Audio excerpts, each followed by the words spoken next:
বলো টাকা পানি তিলে তাল বানাই দেবো। ইওর অনার, এই যে আমার প্রথম সাক্ষী, সে হইছে যে ফ্ল্যাটে খুন হয়েছে ওই ফ্ল্যাটের দারোয়ান, সে নাইট ডিউটি করে সেই ফ্ল্যাটে। যদি আমার মক্কেল খুন করতে থাকতে ওই রাইতে, অবশ্যই সে দেখতে সেই খুনটাকে, কিন্তু সে দেখে নাই। আপনি কি দেখছেন? না না আমি দেখি। বেরমান হয়ে গেল ইওর অনার। ইয়ার অনার, আমি ওনার সাক্ষীর সাথে কিছু কথা বলার জন্য অনুমতি চাচ্ছি। অবজেকশন মাই লর্ড, এটা কেমন কথা? আমি কষ্ট করে এনাকে বলাই আনছি নিজের পকেটের পয়সা খরচ কর। না না না, আমি আছি সেখানে, উনি এভাবে কিভাবে ওনার সাথে কথা বলে?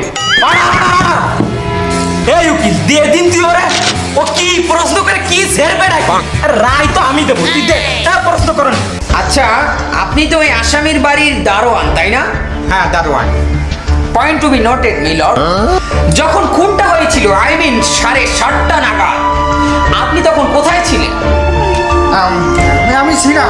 পয়েন্ট টু বি নোটেড মিলর, উনি ছিলেন, উনি ডিউটিতেই ছিলেন। তাহলে আপনি নিশ্চয়ই 7:30 নাগাদ খুনিকে ওই দরজার ভিতর থেকে যেতে অথবা বের হয়ে যেতে দেখেছেন? না আমি খুনিকে দেখিনি। দেখেননি মানে? আপনি তো ওদিন ডিউটিতে ছিলেন, তাহলে আপনি দেখেননি কিভাবে? আপনি ডিউটিতে ছিলেন না? আমি ডিউটিতে ছিলাম। তা ডিউটিতে ছিলেন, তাহলে আপনি দেখেননি কেন? বলো বাড়া, আমি কি পিসাব করতে যেতে পারি না? আমার কি একটু পিসাব সাপতে পারে না? আমি ওই সেই 4:30টার সময় আমি পিসাব করতে গেছিলাম। আচ্ছা বুঝলাম, আপনি বিশ্বাস করতে গিয়েছিলেন, কিন্তু 7:30 নাগাদ যখন খুনটা হয়েছে তখন গেটের সিসি ক্যামেরাটা কেন বন্ধ ছিল?